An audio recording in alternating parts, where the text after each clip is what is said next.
Hello everyone, my name is Danotage, and today we're going to begin the discussion on mounts in New World, and some of the changes I would implement to make the most possible people happy. Before we get into mounting Aeternum, I want to spread the news and congratulate some of our Southeast Asian members of the cave on getting Indonesian servers spun up. They're not up yet. I don't know when they're going to be. I don't know if there's an official date just yet, but hey, at least there's something on the official statement, and I know a lot of people have been waiting for this. I think it's important to mention that I don't think this is something that Amazon waited on just to spite people. I am sure it's easy to feel the opposite for a lot of people. But I am sure that there's an explanation for why it has taken this long. I do not know what it is. I'm just saying there's probably something. I'm not defending the conglomerate that is Amazon. I'm just saying that after knowing the dev team for as long as I have, and all the people over at Amazon Game Studio, there aren't really people that just want to block people from playing the game just for kicks. Anyway, this was all confirmed in a GamesBeat interview with Richard Lewis, the studio director at Amazon Game Studio, and Eric Morales, the manager director at AWS Games Tech. I'll link the interview in the description. Now, let's get into why and how you do not need a mount in New World. So please like or dislike this video and subscribe to see more. And away we go.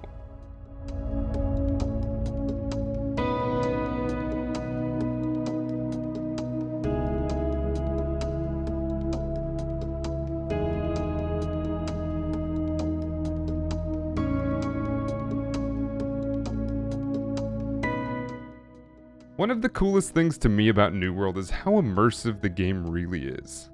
New World is honestly one of the most immersive games I've ever played, especially in the MMO category. I've played everything under the sun, and it is difficult to touch this game as far as feeling everything the writers, sound designers, animators, VFX artists, etc. really want you to feel. Dark Age of Camelot, Warhammer Online, Elder Scrolls Online, EverQuest. I've played all of them, and they're all fantastic games. Like I said, some of my favorite games of all time.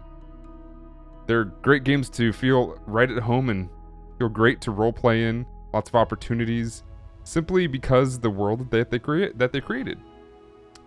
Now, before I get into the lore piece that was written into Aeternum about mounts, this is absolutely not the top reason as to why mounts aren't in the game, but it feels like for those that really care about the immersive feel of the game, it is important.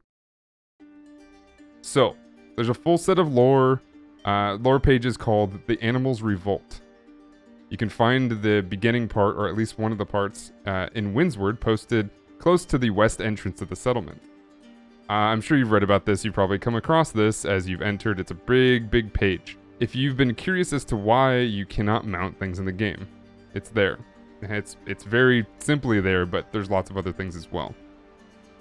It explains how if you try to mount any animal on Aeternum, they revolt against you and you simply can't do it. Then it goes on to explain how you're gonna want to get stronger because lugging your goods around is basically going to be your way of life from now on. Now, just because the lore said so, it doesn't really etch things into concrete forever, just before anybody freaks out.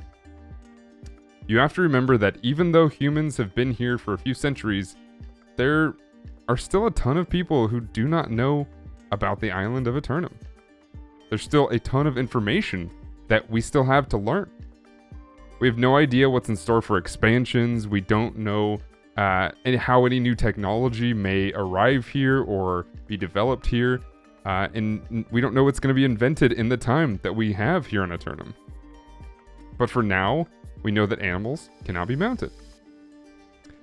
Now, there is a list of different stories that tell very similar tales, but we have to ask ourselves, why go through the trouble to tell the story in so many different ways if they haven't really thought about it, them being Amazon?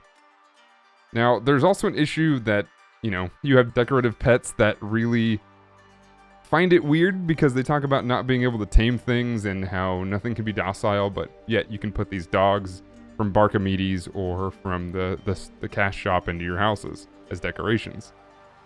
That part I can't really explain. I don't really know what exactly it means, but it's there. What I do want to know, or what I do know, is that we don't know everything. And if this game continues to do well, then we might see some expansive lore that could change a lot of what we know now. So now that we've got the lore out of the way, we now can dive into those that don't really care one bit about immersion and just want to play a video game. There are some PVE mechanics as to why I don't think mounts should exist, but let's dive into the PvP mechanics first.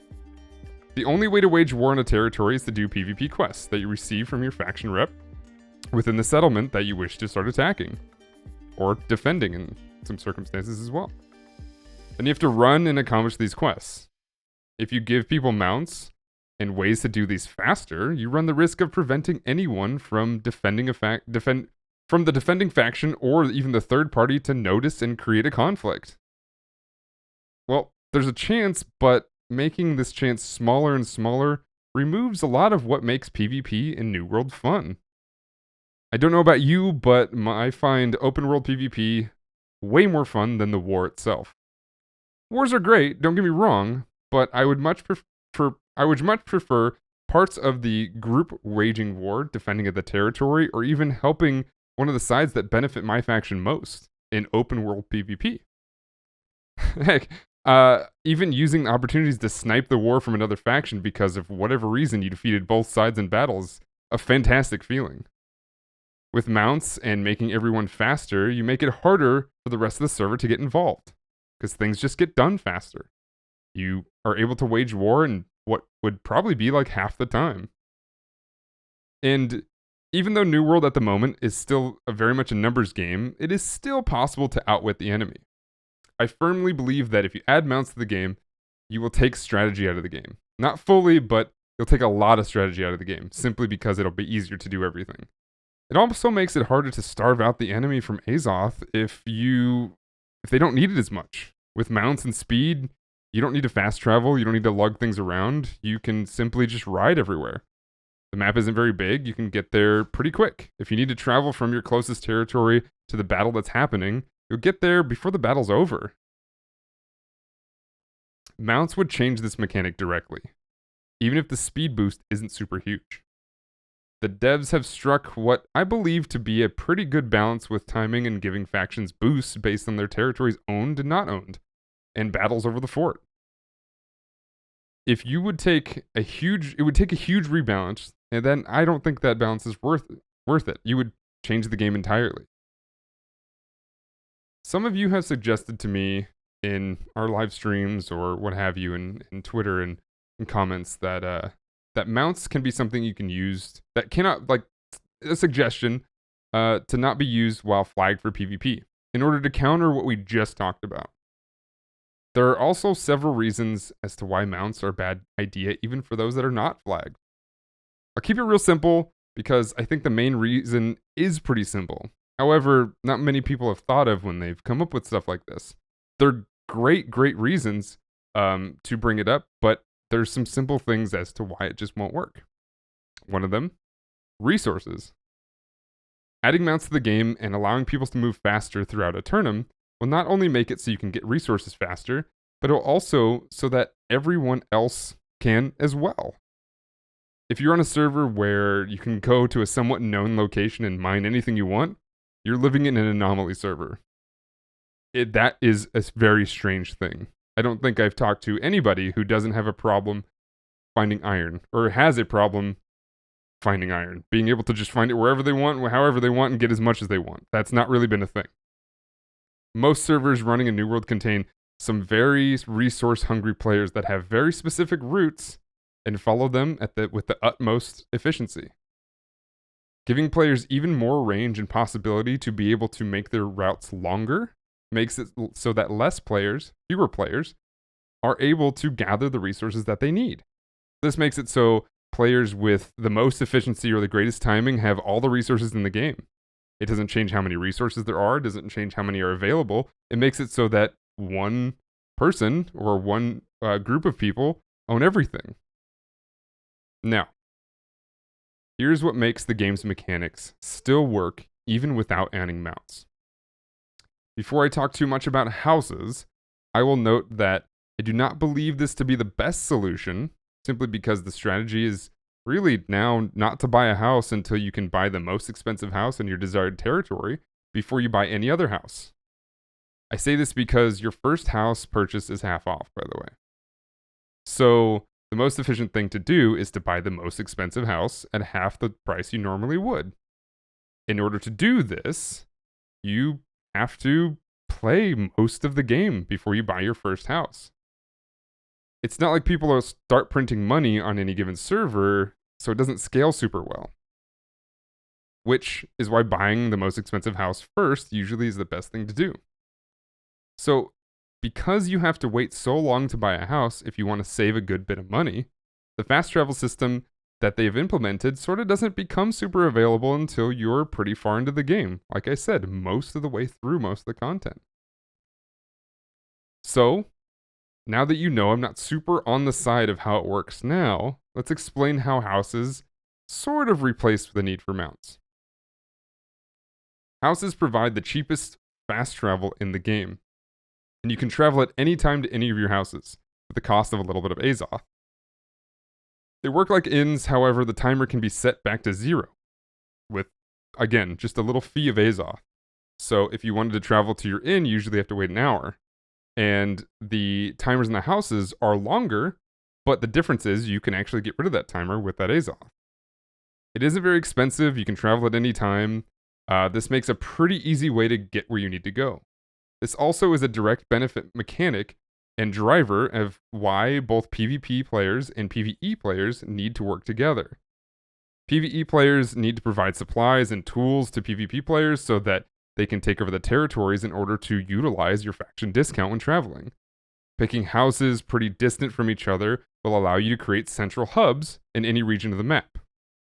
Then, if your faction is doing well, you can utilize the discount to travel where you need to go. This is also why you will want to discover way shrines in every little piece of the map, to give you even more access to the world. Here's what I suggest.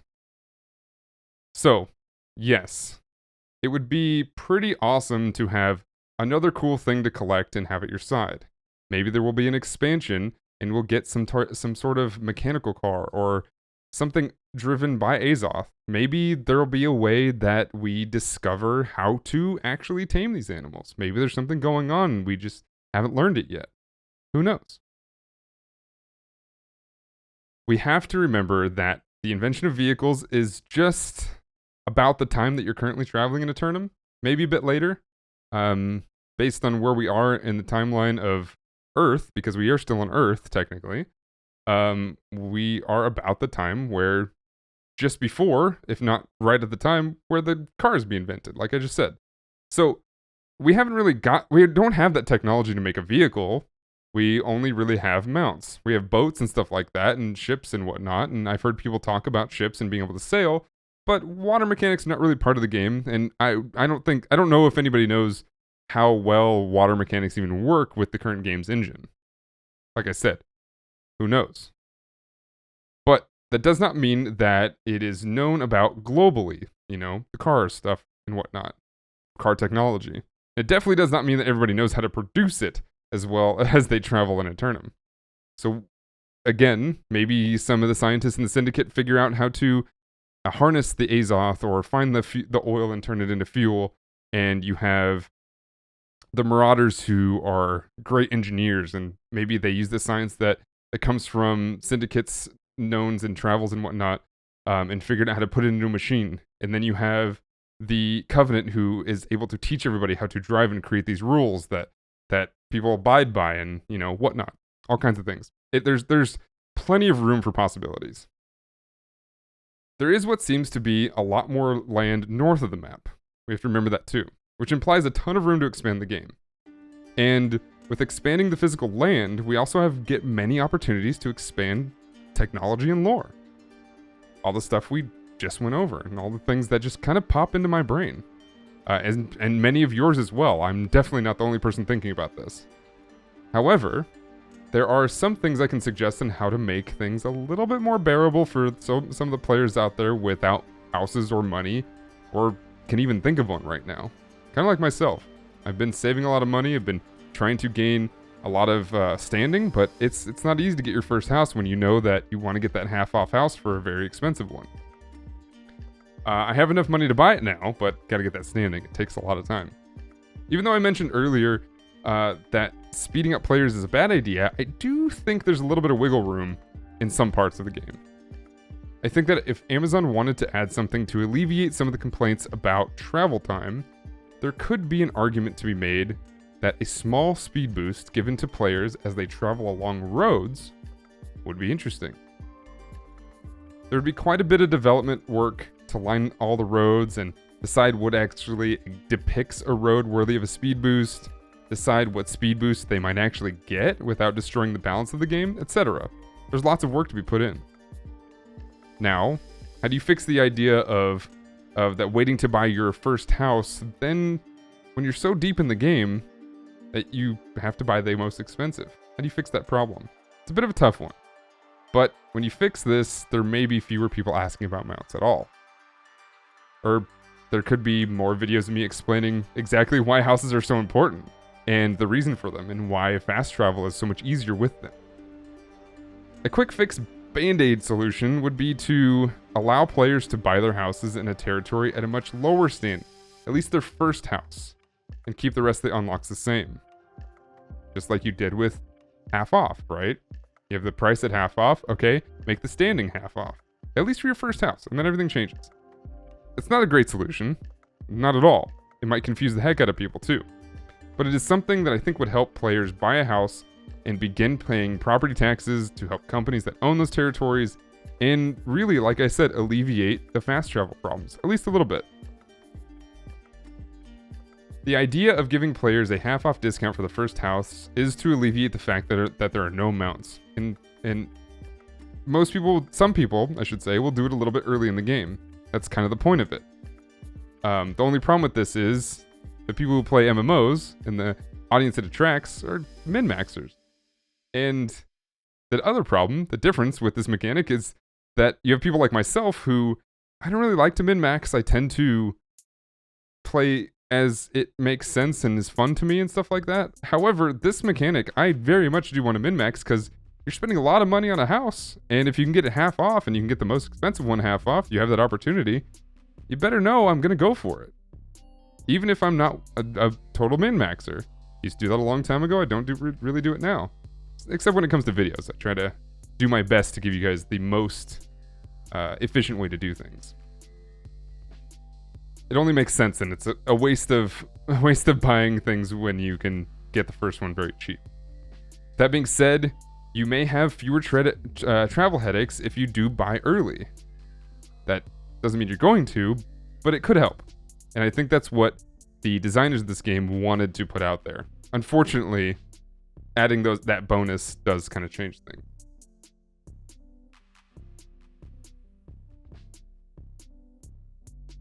There are many things on a big scale MMO that needs a mounting system, or a way to travel in a much bigger way, much faster way, whilst out of combat. However, from an Azoth-powered helicopter view of New World, Aeternum isn't as wide open as most other MMOs out there.